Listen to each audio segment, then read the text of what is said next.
It's me, Gary. Everyone doing okay? I'm back with another training update video. No real review today, but we're back in Snowdonia to do some hill reps of Snowdon again. Last time it was to check out those VJ Ultra shoes, which went quite well. It was a nice dry day, bit of kind of snow in the air at the top. But yeah, it was dry for the majority. Today's a bit damper, wet, so nothing crazy. It'll be t-shirt and waterproof, that should do, mid-May. And then I've got some spare layers in the bag, full kit with me, just in case it looks like I'm travelling light sometimes. I have got full kit with me in the bag, because yeah, it's more like a race specific workout I guess today.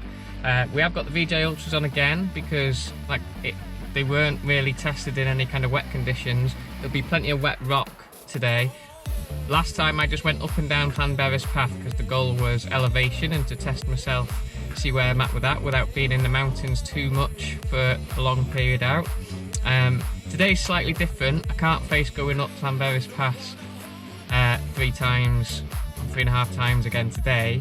So we've started at the bottom of the Watkin. Gonna go up there, mainly because I know it's, yeah, the rock is a bit more kind of testing underfoot in places. It's still runnable if you were just going to run up and down, and yeah, it will test the stickiness of the shoes, if I'm honest. So then I'll know for two different conditions. I still wouldn't be confident in them in the mud or anything like that, but I wouldn't be wearing them in a race that involved lots of fells or mud or that kind of stuff. It's more looking for a shoe that hopefully that I can wear yeah, over in France or wherever I end up this summer. And if we don't, then yeah, at least I know I've got a good shoe to rely on in dry conditions. I've kind of enjoyed, I don't think I touched on this last time, but I've enjoyed the fact that there's a little bit of drop. People are asking to compare it to the Terra Ultras and things like that. I was a big fan of the Terra Ultra, the G260 and the G270. But yeah, the zero drop has never affected me. I've spent many years wearing kind of zero drop shoes and Vivo barefoot shoes and things like this outside of running. So zero drop has never affected me, but I will admit to having a bit of drop on those Ultras, yeah, I really enjoyed.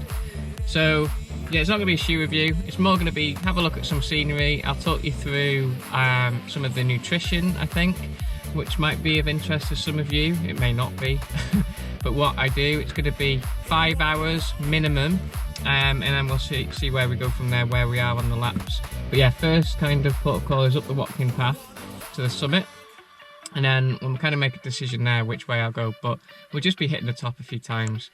The poles will be out, the Leckies, most reliable, lightest. They've got the glove system that I love, so I'll be on those. And yeah, apart from that, I will join you on the trail.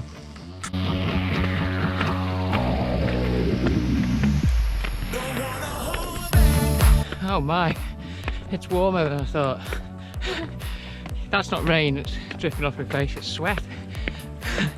We are only 3.5k up the hill. I'm sweating cobs. Isn't a bad thing though, I'd rather be warm than cold.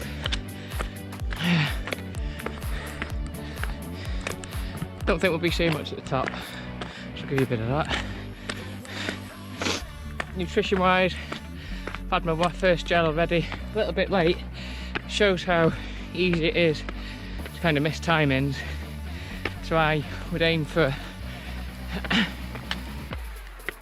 80 grams an hour of carbohydrate. And once it's above 60 grams an hour, it needs to be a mixture of glucose and fructose, which, if that sounds complicated to you, it's not. It'll be on the gel packet if it is. And I'll get that through usually 3 gels, one every 20 minutes, and some in my liquid. The mountain fuel usually. Yeah, and then on these big mountain days I've been adding in a little bit of nut butter, but that's not the important bit right now. It's the carbs per hour.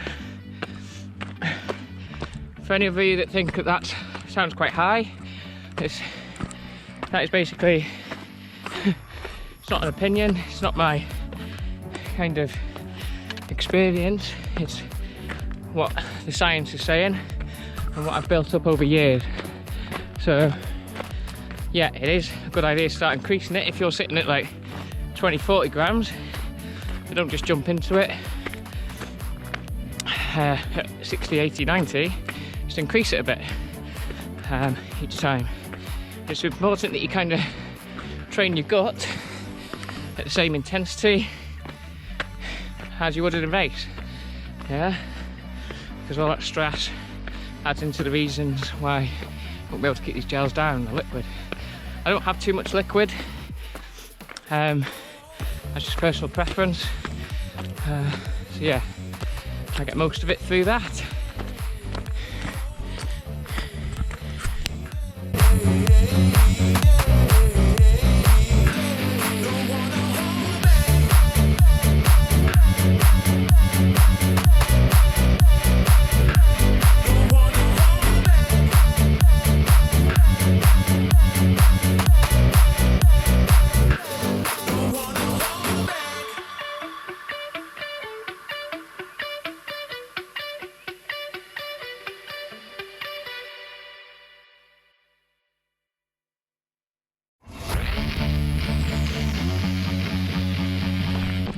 We're just coming off the top. We've done Snowdon Summit, we've done Wyddfa, which is behind me. It's kind of featureless here. Rejoining Llanberis Pass, and I'm going to go down to probably only halfway Llanberis and then come back up and then do the ranges after that. So yeah, might get some views. The cloud seems to be clearing a little bit. Sorry, a bit close to my face there.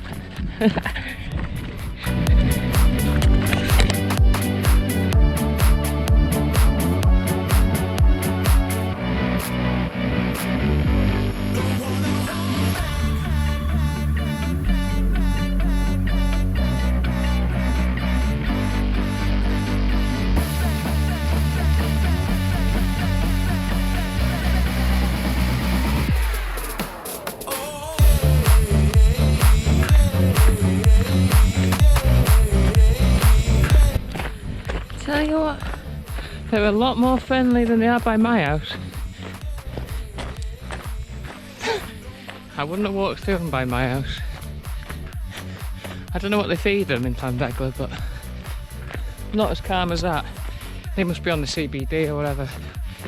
Cow CBD oil, I reckon.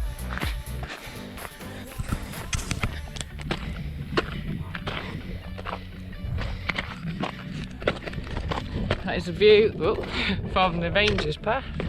We're going back up now. Legs are a bit tired now actually, which over 3 hours in,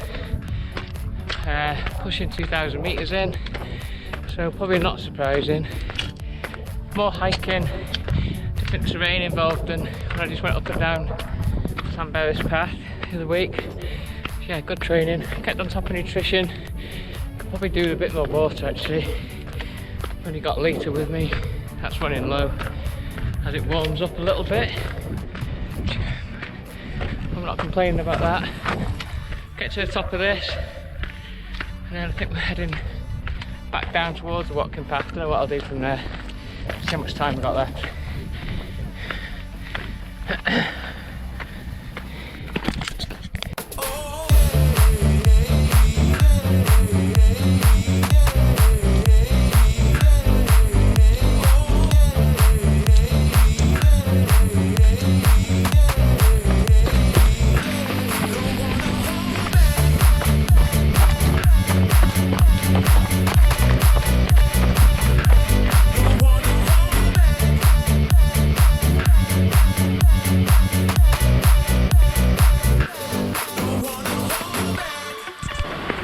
Last kind of kilometre until we get to the car. Back down Watkin path.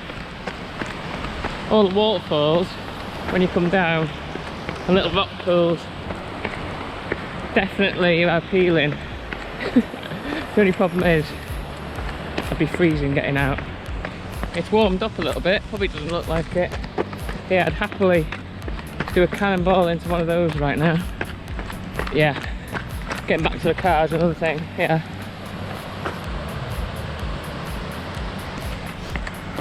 It was good fun coming down. I haven't done anything, it's not too technical, it's just that one of those paths where you have to concentrate all the way down, where Llanberis path, you can kind of switch off. to my kind of regret, many years ago in that Snowdon race, I switched off, broke both arms, broke both elbows on the way down. I like those kind of descents, nothing too dangerous, yeah, keeps you guessing, gets your footwork moving again, especially when you've not been allowed out in the mountains. And then yeah, if a race does crop up that involves that, we'll be on it again. There was some wet rock up there, and these things did very well, very sticky. So we're basically back down to the cart. I am kind of hungry now though. Last hour since I've ran down off the summit, didn't take any energy on, just some water, which I know I said I was doing the old 80 grams plus of carbs, which I was to begin with, and felt good on that. Just shows now, an hour after not having anything, because I was being stingy, I just thought I'd save those gels for another day. Now I'm hungry, but there is a nice little cafe at the bottom of Watkin Path, so I'll hopefully have a mask in the car somewhere, otherwise I'll just have to lob out a scone and a coffee and away we go.